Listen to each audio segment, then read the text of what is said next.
Saran kami yang ketiga, infanteri tim pertempuran. Dulu kan kita ada tuh zaman Pak Wismoyo, BTP, Batalion Tim Pertempuran. Ternyata ini Batalion Teritorial Pembangunan. Oke.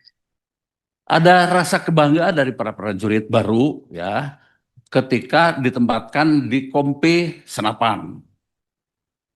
Kalau Batalion Infanteri kan di bawahnya Kompi Senapan ya Pak. Begitu. Kompi Senapan A, Kompi Senapan B dan sebagainya.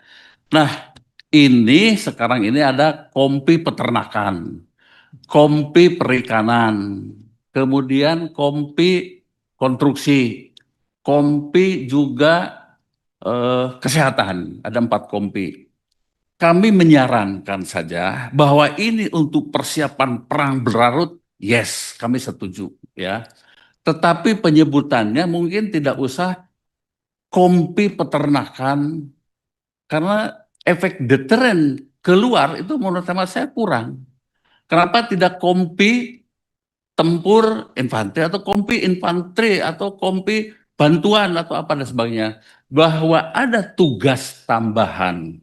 Dia beternak, pokoknya tetap dia latihan dan bertempur mempertahankan negara kesatuan Republik Indonesia.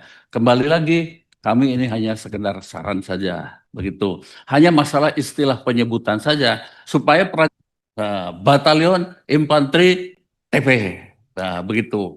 Batalion Infanteri 802 dan lain sebagainya. Itu ya saya sebagai mantan prajurit juga tergugah ya saya kira dengan mereka itu. Kemudian yang terakhir, mohon maaf pimpinan agak panjang ya. Akhir-akhir ini khusus untuk Panglima TNI ya, rame soal kasus penyiraman. Begitu. Saya tidak dalam posisi ya untuk wah ini bagaimana ya terlibat dalam diskusi. Tapi saya ingin saja kebetulan saya ini pelaku ketika membentuk Undang-Undang Nomor 34 Tahun 2004 tentang TNI. Tahun 2004 itu kami membentuk Undang-Undang TNI yang dulu dan kemudian ya dirubah menjadi Undang-Undang Nomor 3 Tahun 25.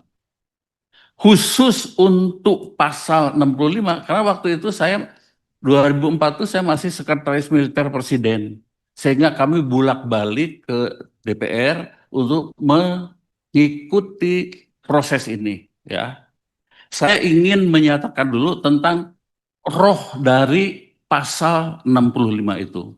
Soal adanya ketetapan Majelis Permusyawaratan Rakyat Republik Indonesia nomor 7 tahun 2000 tentang peran Tentara Nasional Indonesia dan peran Kepolisian Negara Republik Indonesia. Waktu itu TNI dan Polri dipecah dari ABRI.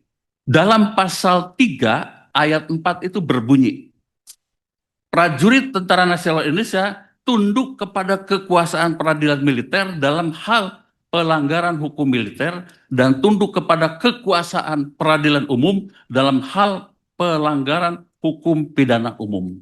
Dan kami waktu itu memasukkan bulat-bulat saja dalam pasal 65 Undang-Undang Nomor 34 yang bunyinya adalah pasal 65 ayat 2. Prajurit tunduk kepada kekuasaan peradilan militer dalam hal pelanggaran hukum pidana militer dan tunduk kepada kekuasaan peradilan umum dalam hal pelanggaran hukum pidana umum yang diatur dengan undang-undang.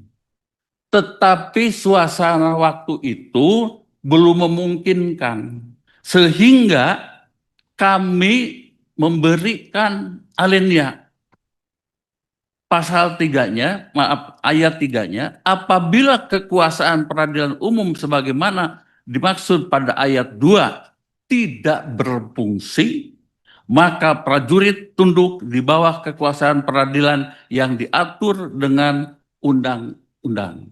Dan dalam undang-undang peradilan yang saya tidak salah itu nomor 34 tahun 1997 kalau tidak salah.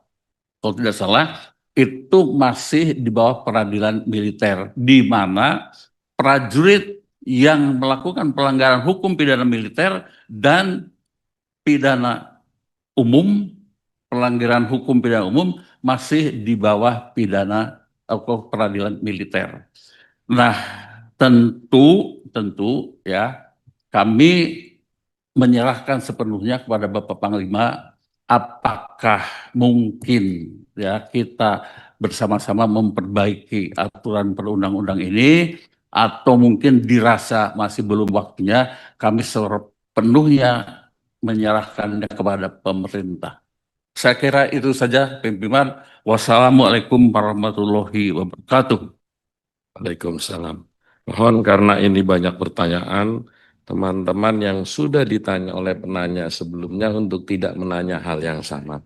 Jadi kita membiasakan diri dalam satu